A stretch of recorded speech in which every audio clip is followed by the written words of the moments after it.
terra composta apenas por minerais. Era uma terra de metais preciosos, de pedras preciosas. Era um reino mineral, e daqui a pouco eu lhe dou razões para dizer o que estou pregando aqui. A terra de Gênesis 1:1, ela foi criada com um propósito primário, um propósito que fugiu no meio dos anos. O Senhor nos ocultou isto e só nos revelará quando estivermos lá. Por isso usamos conjecturas e ensinamentos naturais que recebemos dos nossos professores dentro de salas de teologia. Escute o que foi que eu aprendi. Quando Deus criou os céus e depois a terra, o Senhor logo criou o seu exército celestial. Deus é um ser que necessita de adoração. Embora Deus, tendo todo o poder, podendo fazer qualquer coisa, e nada do que nós possamos imaginar, o Senhor não lhe é desconhecido. Ninguém pode surpreender Deus em exatamente nada, porque Ele tem todo o conhecimento, Ele é sapiente. Mas tendo Ele todo o poder, existe uma coisa que Ele não faz. Não porque Ele não pode, porque não pactua com a sua índole. Deus jamais chegará diante de um espelho, olhará para o espelho, arrumará o seu vestido e dirá: eu me adoro, eu me amo, eu preciso de mim. Não, para isso Deus criou seres como os anjos e homens como você.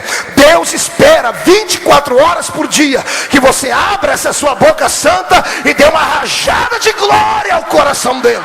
Para isso Ele te fez. Então Ele criou os anjos, e criou os anjos dentro das suas categorias. Ele criou serafins, querubins. A Bíblia fala de um arcanjo, embora eu pessoalmente creia que existam outros. A Bíblia coloca Gabriel no mesmo patamar de Miguel quando chama de um dos primeiros príncipes. O Senhor criou seres fabulosos, seres lendários. A Bíblia diz que eles são maiores do que nós, mais poderosos do que nós, mas não são melhores do que nós. E depois eu te explico por quê. Deus criou estes seres e os criou para perfeita adoração. Deus liberou entre eles cargos, uns para guardarem, outros para guerrearem, outros para comunicarem, outros para confortarem, outros para simplesmente salvaguardar. E um deles Deus criou para uma função específica. Tem 3 anjos na Bíblia que o Senhor deu nomes a eles, porque eles eram príncipes de primeiro escalão. Miguel, o príncipe da guerra; Gabriel, o ministro da comunicação de Deus; e Lúcifer, o ministro da adoração.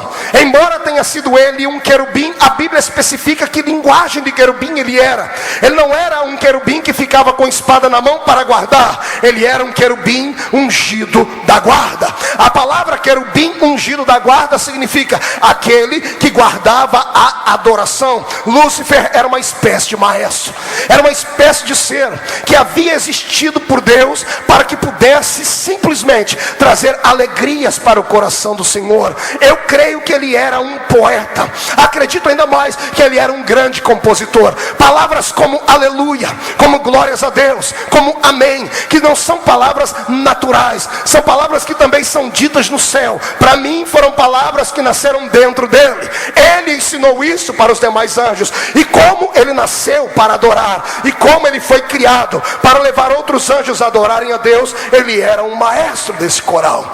E para compor as músicas, para ensaiar o seu coral, eu tenho certeza que ele não fazia isto lá em cima, ele fazia isto em um outro lugar. Eu acredito que a terra de Gênesis 1:1 era a terra onde ele e os seus anjos se reuniam para ensaiarem. Aqui era uma espécie de filarmônica. A terra era uma espécie de centro cultural, onde Lúcifer pegava os seus anjos e assim os ensinava. Eu falo isso com base na Bíblia. No livro de Ezequiel, o Senhor teceu comentários acerca de Lúcifer e disse assim: não era este o que fazia os montes tremerem? Que montes, se no céu não há monte? A Bíblia diz: não era este para qual os outros grandes gritavam: grande é este varão. Quem é que gritava se o homem ainda não existia? Lúcifer estava nesta terra. A terra era o local onde ele adorava o Senhor, ensaiava as músicas. Quando as músicas estavam prontas, então ele levantava voo com seu coral, ia até a eternidade de Deus e dizia: Senhor, preparamos uma cantata para ti. E ele então, com a sua batuta na mão, maestria total, ele levava os anjos a adorarem. O Senhor recebia o louvor e olhava para ele e dizia assim: tu és belo, tu és uma estrela, não há ninguém maior do que você, eu te criei para isso. E por causa desses elogios, talvez tenha sido por isso que Deus deixou de elogiar. Deus é um ser que tem dificuldades em elogiar. Toda vez que ele elogia São duas palavras e pronto. Jesus herdou isso do Pai. Ele elogiava os homens, mas a sequência já dava um jeito de fazer ele esquecer o elogio. Jesus um dia olhou para João e disse: entre os nascidos de mulher não tem ninguém maior do que João. O ego de João vai crescendo e Jesus já diz: porém, qualquer pequenino que me serve e me adora é maior do que ele. Jesus era sempre de falar assim, porque quando ele elogia o homem fica orgulhoso. Acotovele o seu irmão e diga: soberbo não tem parte com Deus. Não olhe para cá. Lúcifer ensaia os seus anjos aqui. Quando o coral está pronto, ele vai para lá. Quando ele chega diante de Deus e canta, o Senhor tece a ele comentários e diz: você é perfeito, obra-prima da criação. E isto vai inflando o coração dele. E o caráter dele é destituído de santidade nesse momento. E aí, ele chega nos anjos aqui embaixo, num dia de ensaio de coral, e diz: gente, eu acho que eu posso ser maior do que o Altíssimo, porque até ele faz elogios para mim. Eu tenho a terça parte dos anjos comigo, e a autoridade que eu tenho, nós podemos pegar Deus de surpresa.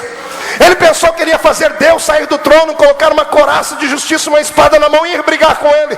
Criador não briga com criatura, porque seria uma briga sem sentido. Criador, só de olhar para a criatura, ele pode fulminá-la. Para isso Deus lá no céu deu um grito: Miguel, pega Lúcifer e dá um couro nele, Miguel. É por isso que Satanás odeia o ser humano, odeia a existência. Ele se odeia, porque ele feriu o coração de Deus.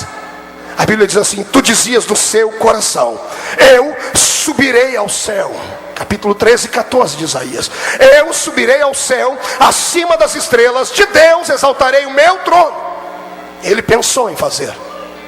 Com isso ele feriu o coração de Deus. Tendo ferido o coração de Deus, Deus o destituiu. Eu perguntei a Deus o que foi que aconteceu naquele dia. O Senhor disse para mim que os anjos e Miguel travaram uma batalha tremenda. Isso está escrito também no livro de Apocalipse. E quando Miguel prendeu Lúcifer, antes de expulsá-lo, levou Lúcifer à presença de Deus. E Deus olhou para ele com tristeza, com angústia no coração, como que dizendo a ele: você me traiu. E eu sei porque você me traiu. Você me traiu por causa de um dom que eu te dei, e eu vou ter que arrancar esse dom de você. Deus enfia a mão dentro do coração de Lúcifer e arranca o dom de louvar o nome dele. Arranca o dom de ser um adorador. Quando Deus arranca do coração dele isso, Lúcifer se desequilibra e cai literalmente do céu. Isso aqui foi outra pergunta que eu fiz a Deus. Anjo é um ser espiritual. Quando a Bíblia diz que Satanás caiu, eu tinha dificuldades em entender, porque um anjo, como não é dado a lei da gravidade, ele não cai, ele flutua. E eu perguntei a Deus: então por que Lúcifer caiu? O Senhor disse: só ele caiu por causa disso, porque eu desequilibrei. Quando eu arranquei a essência da natureza da vida dele, ele nasceu para me louvar. Quando eu arranquei isso, perdeu o sentido da existência dele e ele caiu do céu. A ciência diz que a terra primária, que existiu há bilhões de anos, foi destruída por um terremoto. Um cometa caiu do céu, caiu no meio das águas, os oceanos se alagaram, houve terremotos no centro da terra. A terra foi inundada, tudo que havia nela foi destruída, e a terra saiu da sua órbita e se congelou. Entramos na era glacial. É isso que a ciência diz. A ciência não está de toda errada. No Evangelho de Lucas, Jesus diz: eu vi a Satanás caindo do céu em forma de um relâmpago. A queda de Lúcifer, quando impactou com essa terra, arrancou a terra da sua órbita. A terra foi destruída, e tudo que havia nela ficou destruído. A terra saiu do seu lugar, e ele entrou num caos de escuridão, porque a vontade de Deus havia sido abolida. Tire os olhos da terra, olhe para o céu. Deus dá uma palavra aos anjos caídos: sumam daqui. E antes que ele coloque eles em algum lugar, Deus os aprisiona na terra, dentro das águas. Por isso o Espírito do Senhor pairava sobre a face das águas. Que sentido tem o Espírito Santo, que é um ser inteligente, é uma pessoa, ficar voando em cima de águas que não tem vida? Ele estava ali salvaguardando a terra e guardando os espíritos que caíram, porque o inferno não existia. A minha Bíblia diz que depois o inferno foi feito para o diabo e os seus anjos. Nesse período em que eles são aprisionados aqui, o Espírito do Senhor os cobre. Volte para o céu comigo. O céu está em silêncio, desse jeito. Deus está triste. mas não está decepcionado, porque não há nada que ele não conheça. Há silêncio no céu. A Bíblia diz em Apocalipse que houve 30 minutos de silêncio no céu. Foram estes silêncios. Silêncio por quê? Porque o coral deixou de cantar. Caíram. Eu imagino o cordial Miguel chegando diante do Senhor dizendo: Senhor, tu queres que eu cante para o Senhor? E o Senhor dizendo: não, Miguel, você é muito bom com espada, muito obrigado. Gabriel: Senhor, o Senhor está meio estranho, posso cantar para o Senhor? Não, Gabriel, você é meu porta-voz. Senhor, gente, fica tranquilo, nada está fora do meu controle, calma. Eu só estou esperando o tempo certo para fazer alguma coisa.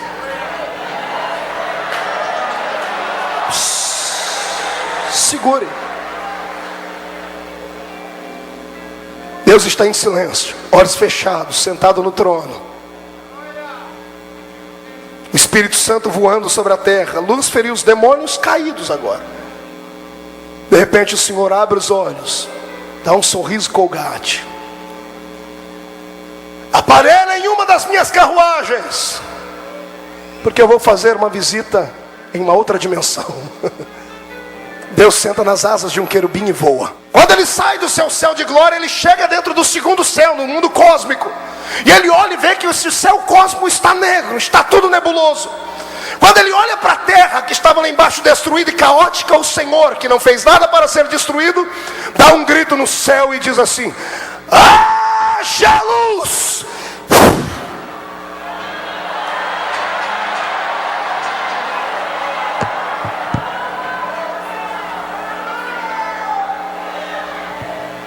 O céu está iluminado, a presença dele ilumina.